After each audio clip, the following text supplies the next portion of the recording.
If you or someone close to you has ever worked in radio, you know that some pretty wild stuff happens behind the scenes.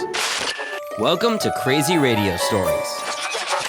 In 1991, I was working at the station in Charlotte, North Carolina, and it was consulted by a guy named Jerry Clifton. He reached out to me and he said, listen, how would you feel about going to San Francisco?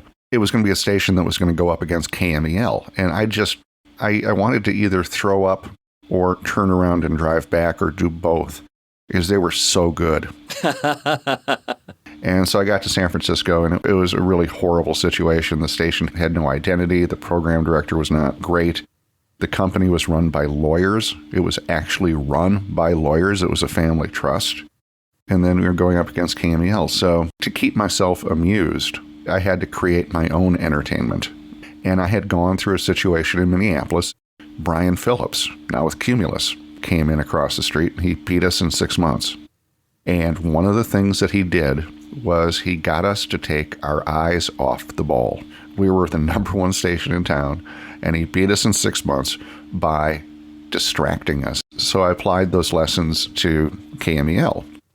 So we started just doing stuff to amuse ourselves, and it got them to take their eye off the ball. We became Wild 107.7, and they eventually, about 18 months later, beat KMEL. It was a small part of it, but I think a lot of it was just to keep myself amused. So I would do stuff like I canceled the alcohol at their company Christmas party, and I did that by going through their dumpster and finding some fresh stationery and typing up a very legitimate memo from the general manager to the head of catering at the hotel where they were going to have their company Christmas party.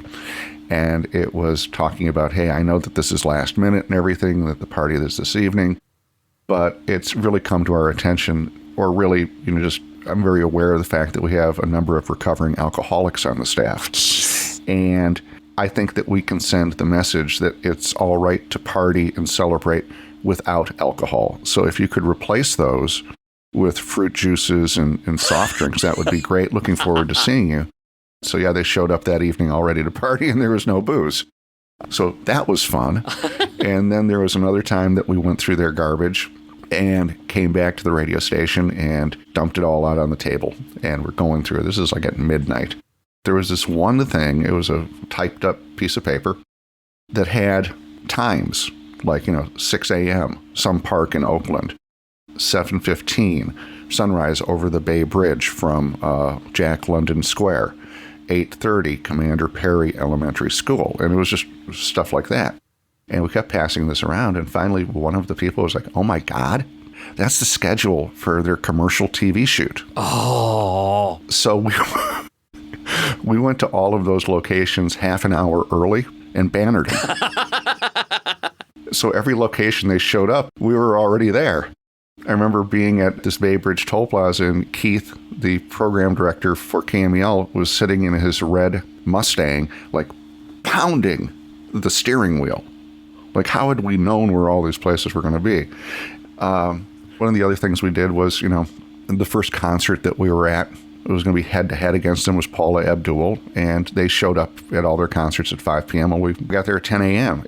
After the Paula Abdul show, we heard from a record guy, actually, said he was just over at KMEL, and they were all in closed doors meetings screaming at each other. And that's good. Yes. If you're in a closed door meeting screaming at, that's time that you're not spent working on your brand and the stuff that had made you so great. And then finally, I kind of regret, no, I don't actually. Bill Lee is a very good friend of mine. Broadway Bill Lee. And when my father passed away, he was working at the station with us in Minneapolis. Yeah, and he was very helpful during the time that my father passed.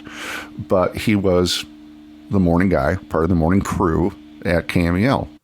So again, using a piece of letterhead stationery from their garbage, I fired the morning show.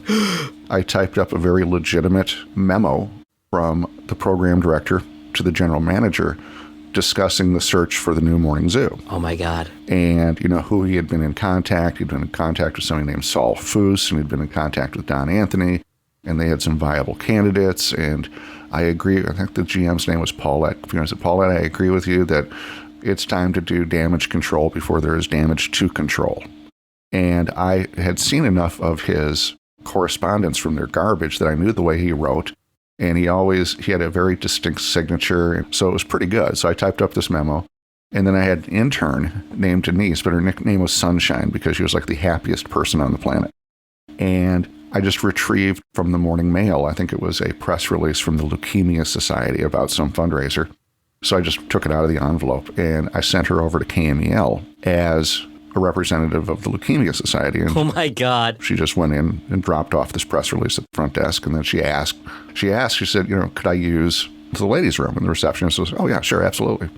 So she went and used the ladies' room and just left this laying on the floor next to this toilet in one of the stalls. Oh my God. So eventually, at some point, somebody from the station went to the bathroom and saw this memo laying on the ground and read it. And so within, I don't want to say 24, 48 hours, we started hearing from, again, record labels, because they love to play people off against each other. Oh, sure. So, they came over and said, they're going to fire the Morning Zoo. And we're like, oh my God, no. Why would they do that? Fantastic. Sometimes you just have to manufacture your own fun. This has been another crazy radio story. If you want to hear more, follow the podcast wherever you're listening right now. The best way for us to grow the show is for you to share it with somebody else who'll enjoy it. If you have your own crazy radio story to share, send us an email, crazyradiostories@gmail.com. That's crazyradiostories@gmail.com.